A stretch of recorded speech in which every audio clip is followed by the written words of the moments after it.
Oil is the lifeblood of every engine. It cools and lubricates moving parts and removes combustion byproducts that can harm your engine. Failure to regularly change the oil and filter can result in severe internal engine damage, such as worn bearings, broken rods, broken springs, and bent valves. Check your owner's manual for the proper oil change intervals. For most vehicles, it's 3,000 miles. If you don't have the manual, you can call your local dealership and ask their service manager. There are advantages to doing your own oil change, such as saving money, knowing it was done correctly, and the satisfaction of having accomplished something. Before we can get started, we need to gather some supplies. You will need oil, a filter, a combination wrench set, a filter wrench, a funnel, rags, drain pan, car jack, jack stands, wheel blocks, newspaper, and some old clothes you don't care about. To know how much oil and what weight you will need, consult your owner's manual. Note the recommended oil weight. An example would be 10W30.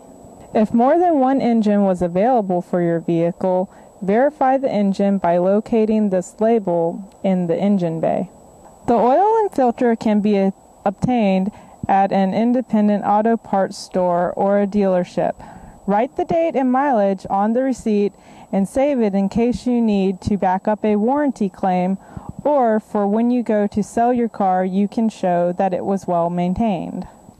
If you go to an independent store, you will need to look up the filter you will need in the filter book. In this case, we're working on a 95 Saturn SL2. The filter number is L10241, and here it is. Next, you will need to choose a suitable location for changing the oil.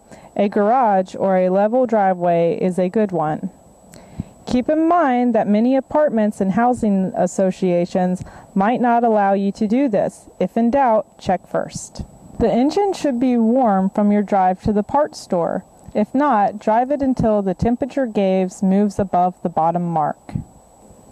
Park the car on a level surface. This is very important for your safety. Set the parking brake and ensure the transmission is in park. If you have a manual, place it in reverse. Now you'll want to change into your work clothes.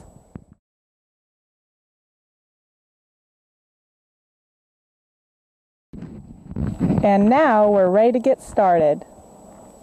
Place blocks behind the rear wheels.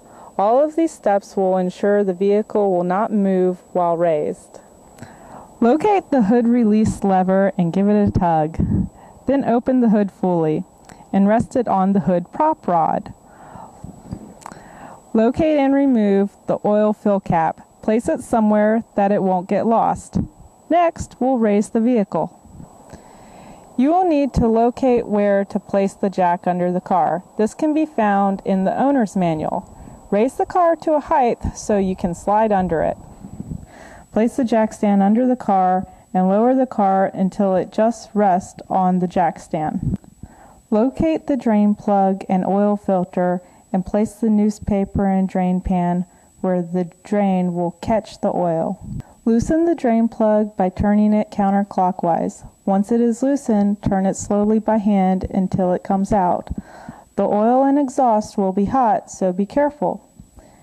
Wait for the oil to drain and then reinstall the drain plug by hand, turning it clockwise until snug, then turning it a quarter turn with the wrench. Place the filter wrench so that it will loosen the filter in the counterclockwise direction. Again, be careful for the hot oil. Once the filter is removed, ensure the old gasket came off with it. Place the filter in the drain so that the oil drains out of it. Dip your finger in some old oil and rub it on the new gasket to prevent sticking. Install by hand in the clockwise direction. Tighten the filter by hand. Do not use the wrench as it will warp the gasket and cause an oil leak. Wipe off old oil around the plug or anywhere else oil may be so you won't think you have a leak. Remove the oil drain, close the cap on it, and remove the old newspaper. Now raise the car so it's off the jack stand.